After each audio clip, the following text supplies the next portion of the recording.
This is the CBS Evening News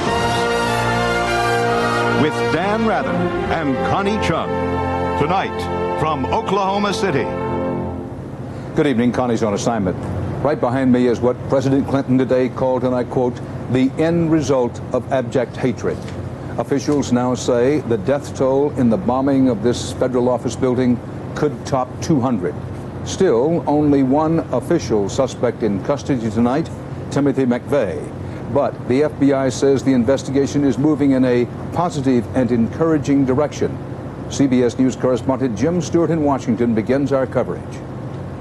Federal investigators moved closer today to linking former soldier Terry Nichols of Harrington, Kansas, and his brother James of Decker, Michigan, to the Oklahoma City blast, while the search continues for the mysterious John Doe number 2. John Doe number 2 has not been identified and remains at large.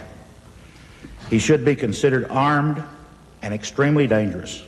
At Terry Nichols' residence in Kansas, agents found a large number of firearms and some blue plastic barrels that authorities say may be the same type used to assemble the Oklahoma bomb.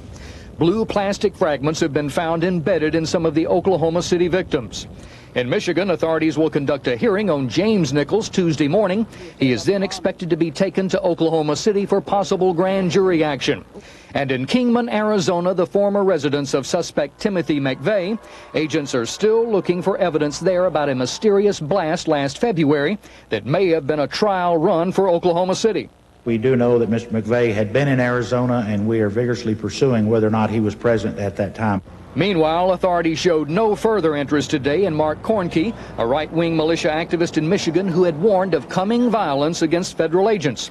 A freshman congressman who received a fax with cryptic details about the attack from Kornke's office said he gave it immediately to the FBI and doesn't know why his staff shared it with the National Rifle Association. Our office, like other offices of most public officials, receive every imaginable kind of fax and mail from constituents. Where all this leaves authorities is with a growing mass of evidence, but still short at least one suspect.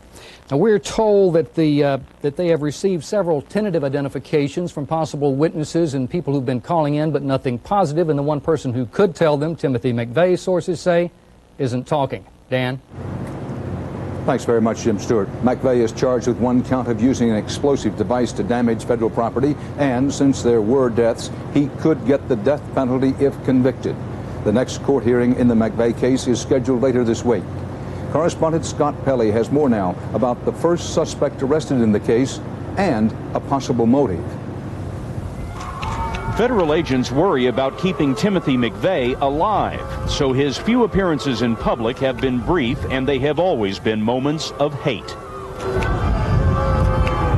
So much hate that today McVeigh's court-appointed lawyer went to the federal courthouse near the bomb site, asked to be taken off the case, and left a little advice about any future trial.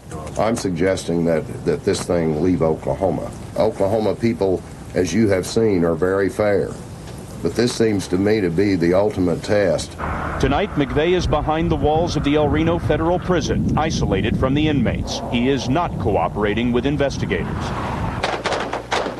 The FBI says the motive was retaliation for the Branch Davidian raid and fire near Waco 2 years ago. CBS News has learned that some of the ATF agents who participated in the Waco operation were assigned to the bombed building, but the bomber largely missed them. On the 9th floor, the Secret Service and DEA were obliterated, but the ATF offices